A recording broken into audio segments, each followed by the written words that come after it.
ગૃહ માતા તો ત્યાં ધૂણીને નાટક ઠોકે છે.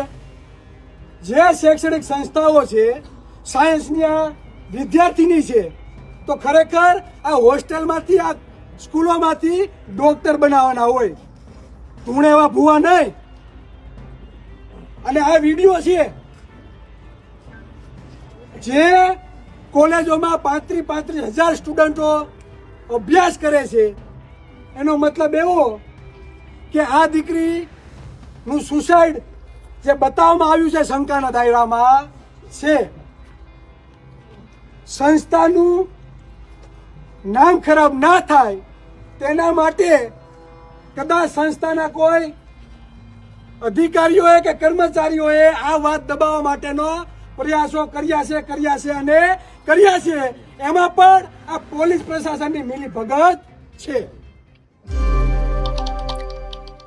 આણંદમાં કસ્તુરબા હોસ્ટેલમાં કોળી સમાજની દીકરીનો મૃતદેહ શંકાસ્પદ હાલતમાં મળી આવ્યો અને ત્યારબાદ હવે આખી બાબતને લઈ અને કોળી સમાજ ન્યાયની માંગણી કરી રહ્યું છે. આ સમગ્ર બાબતને લઈ અને આજે જે કોળી સમાજના આગેવાનો છે ચિરાગ ઝાલા એ ત્યાં પહોંચ્યા હતા અને ત્યારબાદ તેમના દ્વારા શું કહેવામાં આવ્યું છે, શું સવાલો ઊભા કરવામાં આવ્યા છે, એની ચર્ચા કરીશું. નમસ્કાર, હું છું ઉજ્જવલ અને આપ જોઈ રહ્યા છો નિર્ભય ન્યૂઝ. આણંદમાં કોળી સમાજની એક 11મા ધોરણમાં અભ્યાસ કરતી અને 15 વર્ષની સગીરાનો મૃતદેહ મળી આવ્યો. તેની જ હોસ્ટેલમાં કે તે જ્યાં રહેતી હતી ત્યાંથી મૃતદેહ મળી આવ્યો અને મૃતદેહ મળી આવતા જ અનેક સવાલો હવે એવા ઊભા થઈ રહ્યા છે.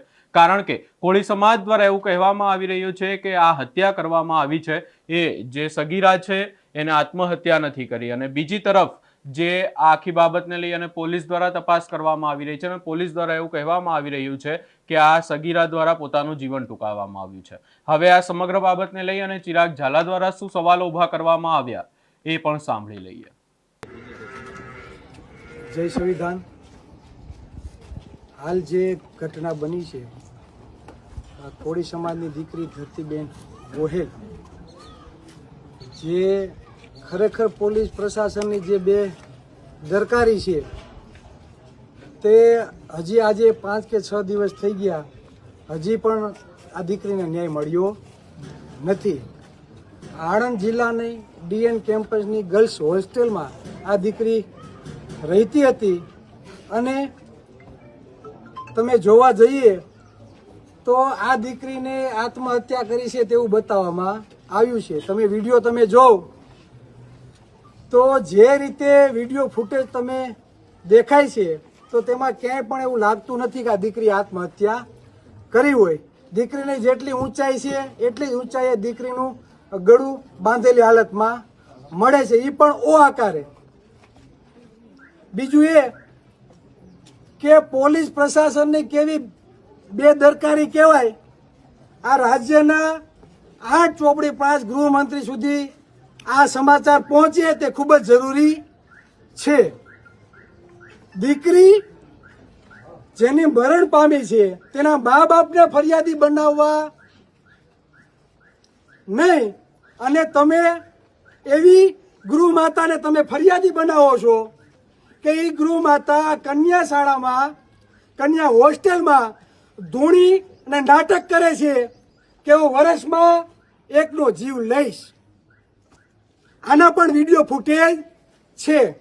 જે દીકરીને જીવ લેવાની વાત કરે છે તમે એને ફરિયાદી બનાવો છો, એટલે આ પોલીસ પ્રશાસન માટે શરમ જેવી બાબત કહેવાય. ડૂબીને આ રાજ્યના ગૃહમંત્રીએ છે ને ડૂબકી મારી લેવી જોઈએ તળાવમાં. શરમ આવવી જોઈએ. જેની દીકરી ગઈ છે તેને તમે ફરિયાદી નથી બનાવતા, તેનું એક પણ જાતનું હજી સુધીમાં તમે નિવેદન નથી લેતા. અને પોલીસ પ્રશાસન પોલીસ કચેરીએ જાય તો પોલીસ અધિકારીઓ એવું કહે કે એક વખત ફરિયાદ આપી લીધી છે, બીજી વખત તમારે ફરિયાદ નહીં અપાય. એટલે દીકરી છે કોની?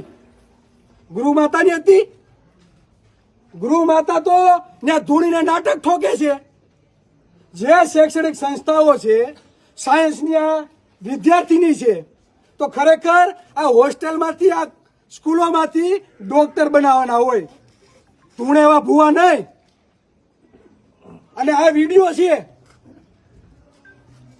જે કોલેજોમાં 35,000 સ્ટુડન્ટો અભ્યાસ કરે છે, એનો મતલબ એવો કે આ દીકરીનું સુસાઇડ જે બતાવવામાં આવ્યું છે શંકાના દાયરામાં છે, સંસ્થાનું નામ ખરાબ ના થાય તેના માટે કદાચ સંસ્થાના કોઈ અધિકારીઓએ કે કર્મચારીઓએ આ વાત દબાવવા માટેનો પ્રયાસો કર્યા છે અને કર્યા છે. એમાં પણ આ પોલીસ પ્રશાસનની મિલીભગત છે.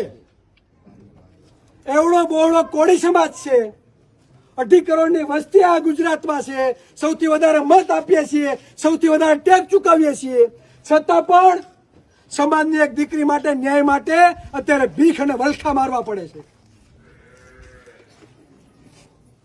અમે પોલીસ પ્રશાસન પાસે ખરેખર આપણે એવી આશા હોય કે કોઈ પણ બનાવ બને એની ન્યાયિક તપાસ થાય, તો પોલીસ કેમ ભાઈ શંકાના દાયરામાં રહી છે? બીજું, જ્યારે આ સંસ્થામાં બનાવ બન્યો તો ખરેખર પહેલી ફરજ સંસ્થાના કર્મચારીઓની આવે કે એના મા બાપને જાણ કરવામાં આવે, પણ તેના મા બાપને પણ જાણ સંસ્થાના કોઈ પણ કર્મચારી દ્વારા કરવામાં આવી નથી. તેમને પણ વાયા થ્રુ બીજા થ્રુ એને માહિતી મળી. જોવાની વાત બીજી એ કે હજી દીકરીના અંતિમ સંસ્કાર નથી થયા, ત્યાં તો એ સંસ્થામાં બધા ધૂળેટી રમે છે.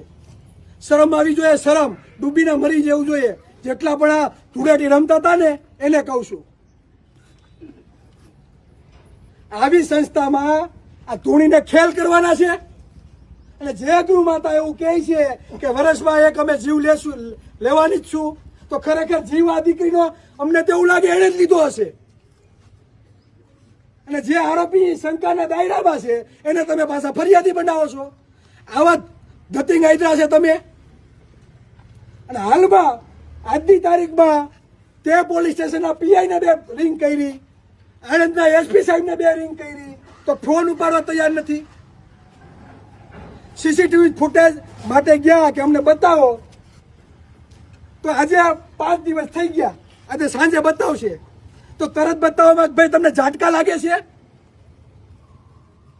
વિડીયો ફૂટેજ તાત્કાલિક બતાવવા તમને ભાઈ ઝાટકા લાગે છે? કેમ તરત નથી બતાવતા તમે? ફરિયાદ થઈ છે તો દીકરીના પરિવારને ફરિયાદની નકલ પણ આપી નથી. આપી છે તમને? હું આ કોળી સમાજને કહું છું, સમજો આ ગુજરાતમાં આપણી કેટલી ઇજ્જત છે. આ દીકરીના ન્યાય માટે અત્યારે આપણે વલખા અને ભીખ માંગવી પડે. આપણા ટેક્સના પૈસાથી જે કર્મચારીઓ નોકરી કરે છે અને આપણે અન્યાય કરે છે. હું આણંદ પોલીસ પ્રશાસનને કહેવા માંગુ, અમે બંધારણમાં માનવાવાળા વ્યક્તિ છીએ, અમે માનવતામાં માનવાવાળા વ્યક્તિ છીએ. અમે તમારી પાસે ન્યાય માટે માગણી કરીએ છીએ કે અમારે આ દીકરીને ન્યાય મળવો જોઈએ. આગામી 2-5 દિવસમાં જો અમને યોગ્ય તપાસ કરી યોગ્ય ન્યાય આપવામાં નહીં આવે તો જેમ બગદાણામાં નવનીતભાઈને ન્યાય આપવા માટે જે રીતે આ સમાજે મહેનત કરી છે, એકતા બતાવી છે, ફરી પાછું અમારે અહીંયા આવવું પડશે તો પણ ફરી પાછા આવશું. અને તમારા ખેલ જો આમ નામ રહ્યા આ સરકારના, તો આવનારી વિધાનસભા, આવનારી જે આવે છે ચૂંટણી 2027ની, તેથી ઘર ભેગા કરી દેવું.